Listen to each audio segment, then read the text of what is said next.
waqtigaas ay sheegeen haddii ay ku rari waayaan waa ku ballanay haddii ay ku rari waayaan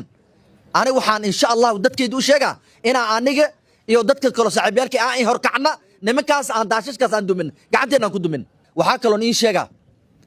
nimanka Jubbaland arinteeda waxa way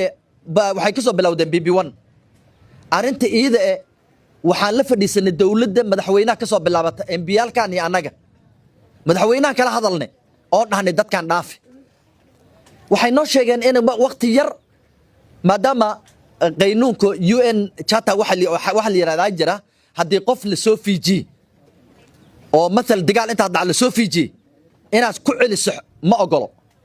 waqti yar laakiin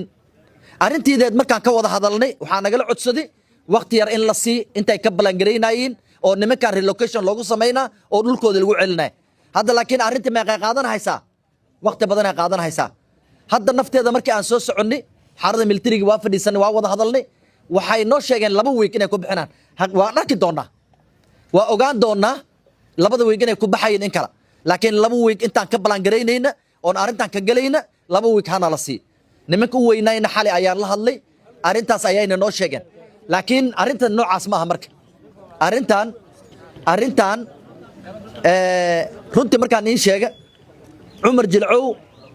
maalin alla gali dad hubaysan ayaa dhalinyartii waxay la joogan KBR maalin dhaweed waxa la sheegay in nin 2 nin oo ayaga intay dagaalameen ayaa rasaasti mid kamid ah astuuri kii kale aad ku tuuray cunug yar ayaa maarta qoorta ka marta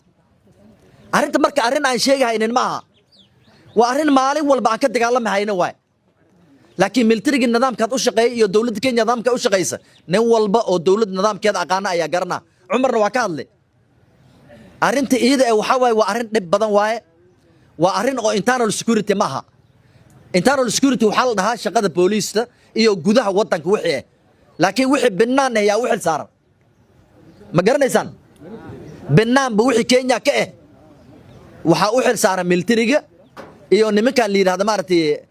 multi agencies dadkaas u xil saaran oo ma xil saaran booliistan hadda ma dheer ay joogto ama hatta ku weyn oo ajiga warka ma hayaan nimankan ma ogsan hatta marka arintaas waa daba soconaa meesha ay nala gaarta ayaana gaari doonaa waqtigaas ay sheegeen haddii ay ku rari waayaan waa ku ballanay haddii ay ku anaga dadkan runtii markaan ii sheegay anaga isma difaaci waynan shalay waxaan la hadlay nimanka military weyn waxaan dhahay wajeer ha laga soo kici jad 30 daqiiqo waay 30 daqiiqo cadow wadanka ku dhex jiro way diyaaradu way ka soo gaari kartaa intay gudbin waa la heli karaa marka arintii iyada ahayd ala kulli xaal shalay ilaa iyo waxay gaareen xuduudko waa la socotaan laakiin waad garanaysaan markii dadka ay baxaan ka dambaa la baxaya annaga waxaan ii sheegaa nidaam badan samayn doonaa KBR ta ayaa la shaqo gelinaa waana ku dari doonaa numberka KBR insha Allah xuduudka dhamaantood in aan annaga